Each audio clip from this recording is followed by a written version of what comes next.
Hello friends, good morning. कैसे हैं? उम्मीद है बेहतर होंगे। तो चलिए, आज हम लोग अपने रसायन शास्त्र के क्लास 10th के चैप्टर फर्स्ट के कुछ महत्वपूर्ण वीवीआई ऑब्जेक्टिव प्रश्नों को देखते हैं, जिन्हें परीक्षा में पूछे जाने की संभावना बहुत अधिक है। अगर आपको इन प्रश्नों का आंसर आते हैं तो आप कमेंट में ज़रूर बताएं। तो प्रश्न संख्या पहला, लोहा को जंग से लेपित करने की क्रिया को क्या कहते हैं? ए नंबर संक्षारण, बी गैल्वेनीकरण, सी पानी चढ़ाना, डी विद्युत अपघटन। तो इसका सही जवाब है गैल्वेनीकरण। गैल्वेनीकरण के द्वारा ही क्या करते हैं कि लोहा को जंग अर्थात संक्षारण से बचाते हैं, जिसमें जिंक के घोल बनाकर लोहा को लेपित करते हैं। चलिए देखते हैं अगले प्रश्न को।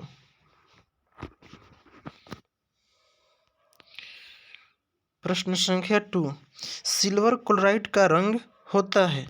तो सिल्वर क्लोराइड का रंग होता है सफेद होता है। अगले प्रश्न की ओर चलते हैं। दिया है जस्ता तथा तनु हाइड्रोक्लोरिक अम्ल की अभिक्रिया के फलस्वरूप निम्नलिखित में कौन सा गैस बनता है? तो यहाँ पर जस्ता हाइड्रोक्लोरिक से अभिक्रिया कर जिंक क्लोराइड और हाइड्रोजन गैस का निर्माण करता है, अतः मुक्त गैस का होगा हाइड्रोजन। अगले प्रश्न को देखते हैं। प्रश्न संख्या 4 कह रहा है निम्नलिखित में से कौन एक दहन अभिक्रिया है? तो दहन आप जानते हैं उस अभिक्रिया को कहते हैं जिसमें ज्वलनशील पदार्थ ऑक्सीजन के उपस्थिति में जलकर ऊष्मा और प्रकाश देते हैं। तो कह रहे जल का उबलना, तो जल तो खुद ज्वलनशील पदार्थ है नहीं, तो हो नहीं सकता। दूसरा है मोम का पिघलना, मोम कह रहे पिघल रहा है, यहाँ से ऊष्मा और प्रकाश नहीं देती ना होगा। सिनो पेट्रोल का जलना, हाँ देखिए इसमें हो जाएगा, पेट्रोल एक ज्वलनशील पदार्थ है, ये जलता है तो ऊष्मा और प्रकाश निकलता है। तो ऑप्शन क्या होगा? ऑप्शन हो जाएगा सी। चलिए अगले प्रश्न को देखते हैं। प्रश्न संख्या 5 कह रहा है कि साग सब्जियों को विघटित होकर कंपोस्ट बनना किस प्रकार का अभिक्रिया है? तो यह अभिक्रिया है ऊष्माक्षेपी, क्योंकि इसके दौरान ऊष्मा बाहर मुक्त होता है। प्रश्न संख्या 6 को देखते हैं। निम्नलिखित में से कौन सा उत्पाद लेड नाइट्रेट को गर्म करने पर प्राप्त होता है?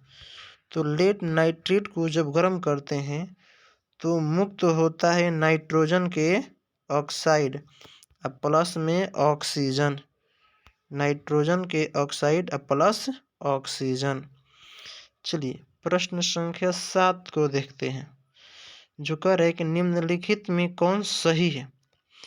Na2CO3 इंटू 5H2, फिर करें Na2CO3 इंटू 10H2 जो धोने वाला सोडा का सूत्र है, Na2CO3 इंटू 7H2O में, और डी दिया है Na2CO3 इंटू 2H2। तो इसका सही जवाब होगा Na2CO3 इंटू 10H2O धोने वाला सोडा। प्रश्न संख्या 8 को देखते हैं। कह रहे कि निम्नलिखित अभिक्रियाओं में अपघटन की अभिक्रिया कौन है? तो आप जानते हैं कि अपघटन अभिक्रिया वैसे अभिक्रिया कहते हैं जिसमें एक यौगिक टूटकर दो या दो से अधिक यौगिक निर्माण करे। तो ऑप्शन ए में दो यौगिक खुद है, ये होगा नहीं। ऑप्शन बी में देखते हैं तो यौगिक तो एक है लेकिन अभिक्रिया के दौरान भी एक ही यौगिक है, ये भी ना हो। ऑप्शन सी यौगिक एक है और अभिक्रिया में 2 यौगिक बन जा रहे हैं। और डी में देख रहे हैं कि एक यौगिक है जो अभिक्रिया करके एक, तो ये भी ना होगा। ऑप्शन नंबर इसका एक्यूरेट सही है सी। चलिए देखते हैं प्रश्न संख्या 9 को।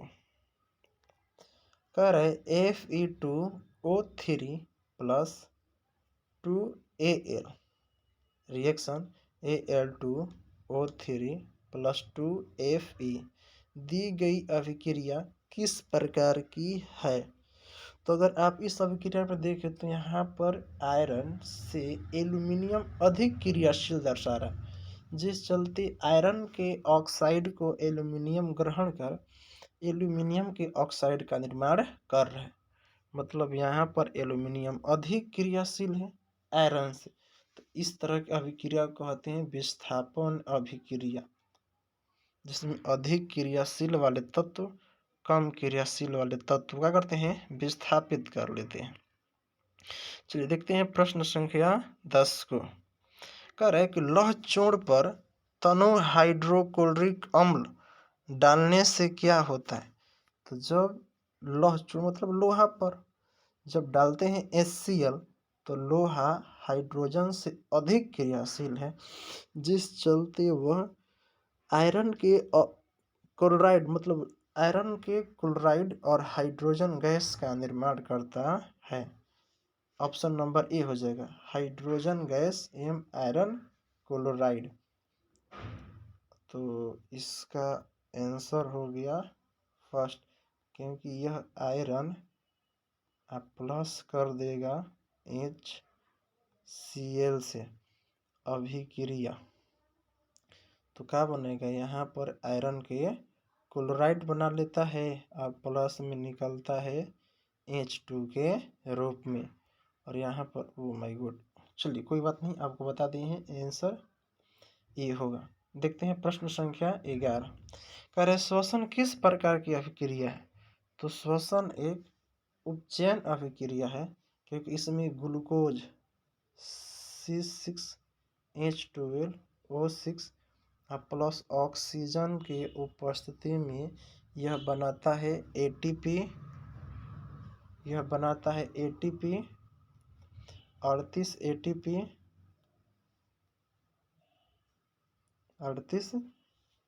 ATP और बना देता है CO2 और निकल जाता है H2O। ये हो जाएगा उपचयन अभिक्रिया, क्योंकि ऑक्सीजन का उपयोग हो रहा है। प्रश्न संख्या 12 कह रहे हैं कि CuO प्लस H2O किस प्रकार की अभिक्रिया है। तो अगर आप देखें तो यहाँ पर कॉपर ऑक्साइड है और यहाँ पर कॉपर है, मतलब कॉपर ऑक्साइड से कॉपर अलग हो गया, तो ये हो गया अवकरण, अथवा कह सकते हैं अपचयन, ठीक है। परंतु यह हाइड्रोजन से जाकर जुट गया, तो यहाँ पर हो जाएगा उपचयन, और जिस अभिक्रिया में अपचयन और उपचयन दोनों होता है उसको कहते हैं रिडॉक्स। प्रश्न संख्या 13 कह रहे हैं कि इलेक्ट्रॉन के स्थानांतरण से बने यौगिक कहलाते हैं। तो इलेक्ट्रॉन के स्थानांतरण से बने यौगिक को कहते हैं आयनिक, विद्युत संयोजी या आयनिक बंध वाले यौगिक। चलिए देखते हैं प्रश्न संख्या 14। कह रहा है कि नीचे दी गई अभिक्रिया में कौन सा कथन सही है। और यहाँ पर दिया है कॉपर प्लस ऑक्सीजन, कॉपर के ऑक्साइड, तो कह रहा है कि कौन सा अभिक्रिया, तो यहाँ पर कॉपर का ऑक्सीकरण हो रहा है, क्योंकि कॉपर के साथ ऑक्सीजन अभिकारक में नहीं है, परंतु जैसे ही प्रतिफल हो रहा है वहाँ पर ऑक्सीजन आ जा रहा है, मतलब को ऑक्सीजन का मेल हो रहा है, तो यह है ऑक्सीकरण अभिक्रिया। Option number A. चलिए प्रश्न संख्या 15 को देखते हैं।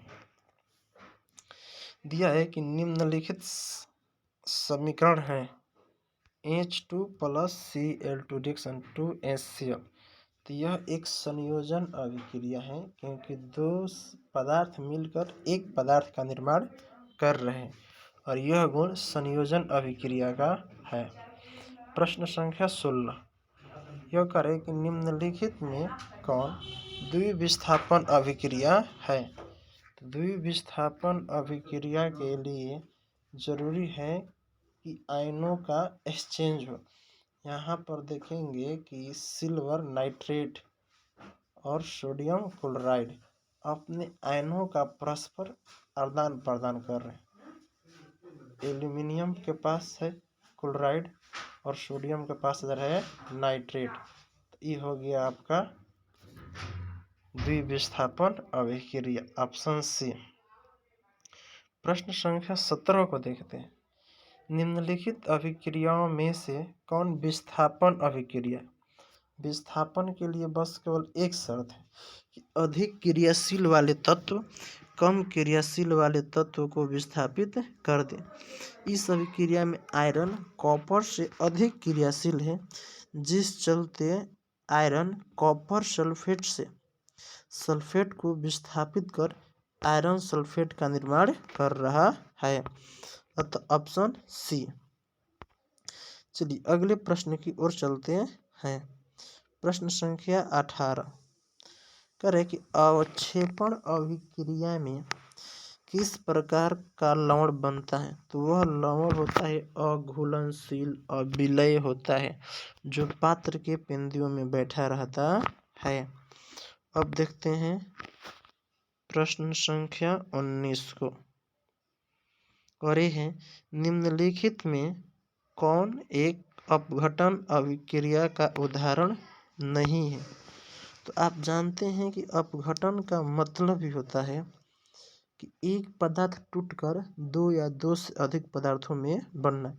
और आप देखें ऑप्शन ए कैल्शियम कार्बोनेट अकेले है बन, और फिर दिया है प्लस दिया है। यहाँ पर रिएक्शन अगर देता तो ये सही हो जाता, परंतु प्लस इसलिए गलत हो जाएगा।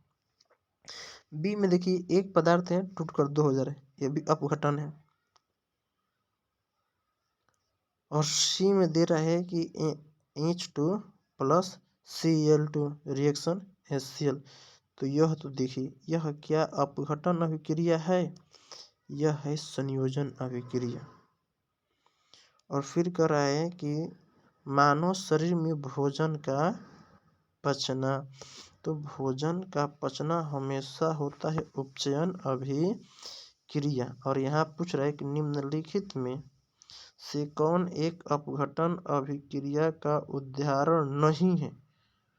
तो ये मिस्टेक कर दिया है प्रश्न, यहाँ पर होना चाहिए उदाहरण है, क्योंकि यहाँ पर ही ऑप्शन गलती दे दिया है और ये संयोजन है और ये ऑप्शन है, तो यहाँ पर होना चाहिए है, जिसका आंसर होगा बी।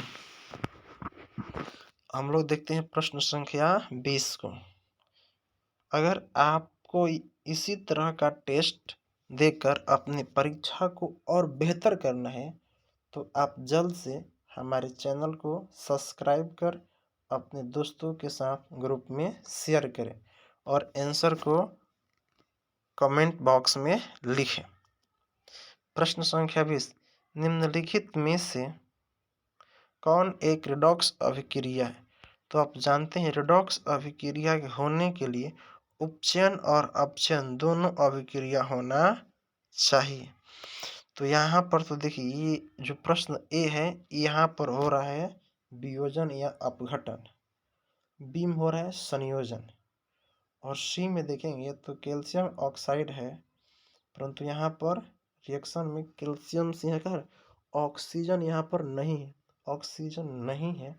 तो यहाँ पर ऑक्सीजन का वियोग मतलब अपचयन और हाइड्रोजन में ऑक्सीजन जुट गया मतलब उपचयन, रेडॉक्स अभिक्रिया, ऑप्शन सी। तो चलिए आज की कक्षाएं हम लोग यहीं तक रखते हैं और बाकी सभी कक्षाएं हम लोग अगले क्लास में लेंगे। और इसी तरह के ऑब्जेक्टिव प्रश्नों को हल करने के लिए आप हमारे चैनल के साथ जुड़े रहें। ठीक है, धन्यवाद। आज के लिए इतना ही।